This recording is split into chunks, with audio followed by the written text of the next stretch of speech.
Épisode 1. Au début, le bâtiment de la société pharmaceutique, Japan Supiri est montré et plusieurs hommes portant des costumes entrent dans le bâtiment. Un homme donne des instructions à quelqu'un, qui cesse de contrôler le bâtiment et les ordinateurs, qui s'y trouvent. Les hommes font alors irruption et l'un d'eux explique qu'il s'agit d'un raid pour violation de la loi pharmaceutique. Ils commencent à collecter des fichiers et même à confisquer le téléphone des employés. Ensuite, nous voyons le bureau du procureur de Tokyo, où le procureur Zen Sesaki arrive et est accueilli par l'officier adjoint Atsuhiko Fumio. Il lui demande combien de boîtes sont là et Fumio répond 20. Il lui demande ensuite de se mettre au travail, car 700 boîtes ont été saisies et ils vont devoir les enquêter. Ils s'assoient ensuite ensemble pour faire des calculs. Zen demande à Fumio de quel crime la société est accusée dans l'affaire Agra et il lui répond « violation de la loi pharmaceutique ».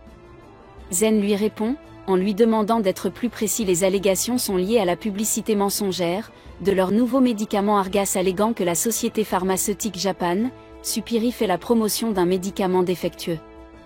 Il y a des allégations, selon lesquelles 4 universités ont fourni des résultats de tests falsifiés montrant que le médicament est plus efficace.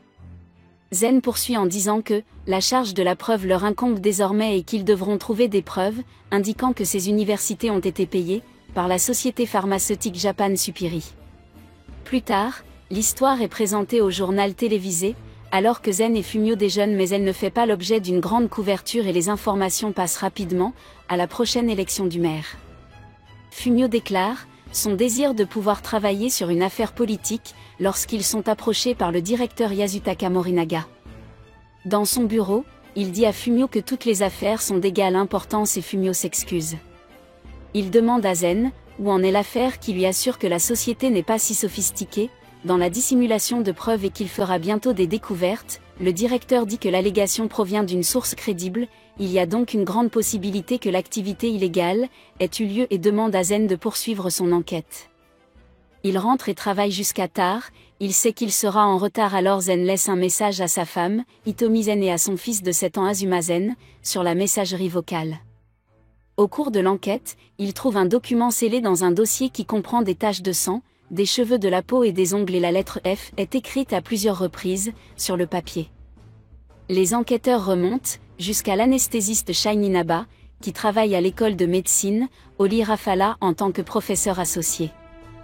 Ils apprennent qu'il n'est pas venu travailler depuis un jour et ils décident de se rendre chez lui.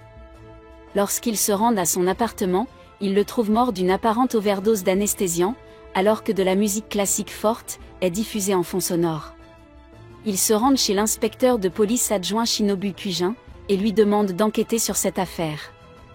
L'enquête révèle qu'il avait 2 visiteurs réguliers, une femme inconnue et Tomokazu Hano, un associé du secrétaire général du Parti de la Justice libérale, Ryuichiro Nomaru.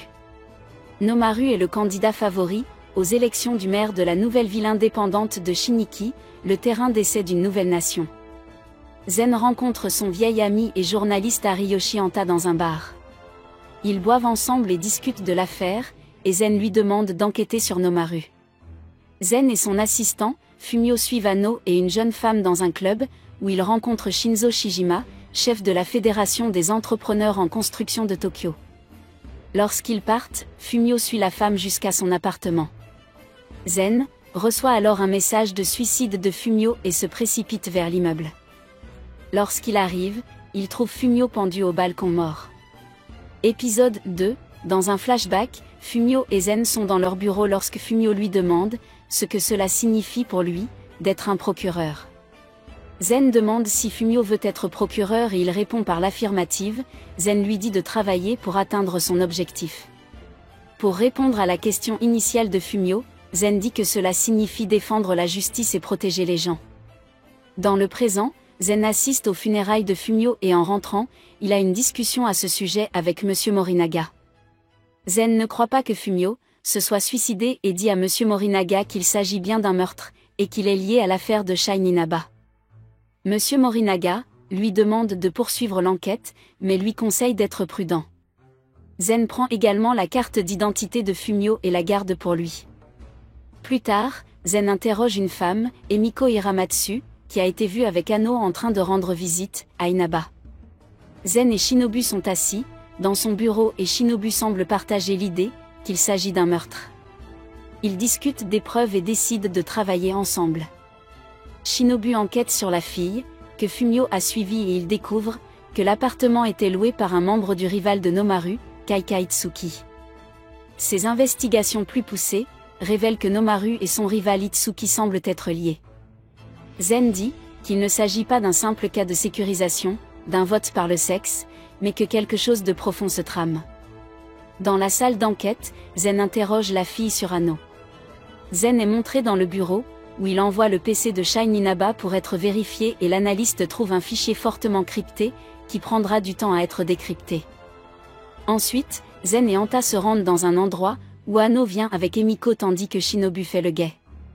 Anno part tôt et quand Emiko s'en va, Zen l'amène pour l'enquête et obtient de M. Morinaga la permission de l'interroger. Elle ne révèle que très peu de choses si ce n'est qu'elle a volontairement des relations sexuelles avec des hommes comme l'a arrangé Anno. Elle accepte de signer une déclaration, à condition que Zen lui parle de lui, et elle l'interroge longuement sur sa vie. Cependant, lorsqu'il la laisse avec l'officier Okuda, elle le dupe et quitte le bâtiment. Lorsque Zen s'apprête à présenter son rapport d'enquête à ses supérieurs, il est choqué de constater la présence de Nomaru. Épisode 3. Nomaru, M. Morinaga et Zen sont présents dans une pièce. Nomaru lit le rapport de Zen et Nomaru explique à Zen que Shiniki n'est pas seulement une initiative économique, mais que son but réel est un peu différent. Il lui dit qu'il a contacté Inaba pour travailler sur le problème du retard des médicaments et le temps qu'il faut pour qu'un nouveau médicament soit approuvé est un problème urgent.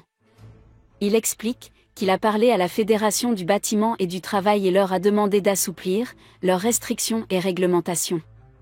Il dit que Shinki est en fait une expérience pour tester de nouvelles lois et réglementations sans les restrictions du système existant. Lorsque Zen lui demande s'il veut être le premier maire, il répond que son adversaire Kaikai Itsuki sera le premier maire. Il demande s'ils ont tué un humain pour atteindre leur but en claquant la carte de Fumio sur la table. M. Morinaga précise qu'ils ne sont pas impliqués dans la mort d'Inaba et de Fumio. Le chef de la police Yasutaka Morinaga et Nomaru demandent à Zen de poursuivre son enquête sur les décès d'Inaba et de Fumio et de trouver la vérité. Plus tard, Zen regarde la nouvelle de la victoire d'Itsuki aux élections et pense à Fumio et à la justice. Le lendemain, il rencontre M. Morinaga et lui dit qu'il va continuer l'enquête sur la mort de Fumio et Inaba, mais il lui fait comprendre qu'il n'est pas d'accord avec ses idéaux et ceux de Nomaru, et qu'il ne le fait que pour trouver l'assassin de Fumio et lui rendre justice. Il rencontre ensuite Shinobu et lui raconte tout, et qu'ils vont continuer l'enquête concernant ses supposés suicides. Shinobu dit qu'il va examiner de près le cas d'Inaba, avec ce nouvel éclairage. Itsuki et ses conseillers sont portés disparus et Morinaga soupçonne que la femme est Magaz, qui a été amenée par Itsuki, est derrière ses décès et disparitions.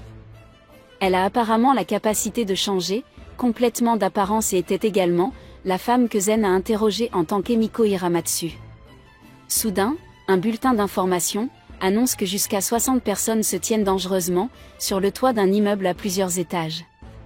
Zen reçoit des informations de Ben Minton, selon lesquelles Inaba faisait des recherches sur un nouveau médicament appelé Nux, qui agit comme une pilule de suicide sans douleur.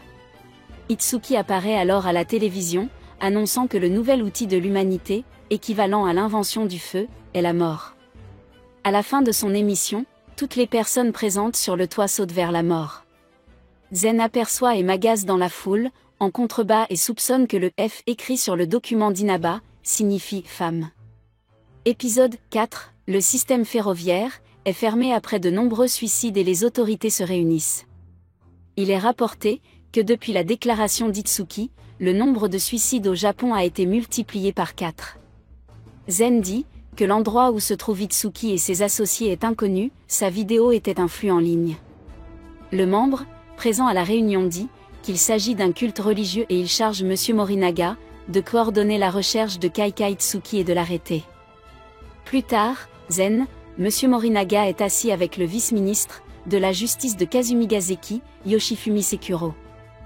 Ils discutent du fait que le but de Shinki était de tester de nouvelles politiques au-delà de la restriction de la loi, et que son plus grand pouvoir est ses lois et son système, et Zen note qu'il sera difficile de démontrer qu'Itsuki a fait quelque chose d'illégal.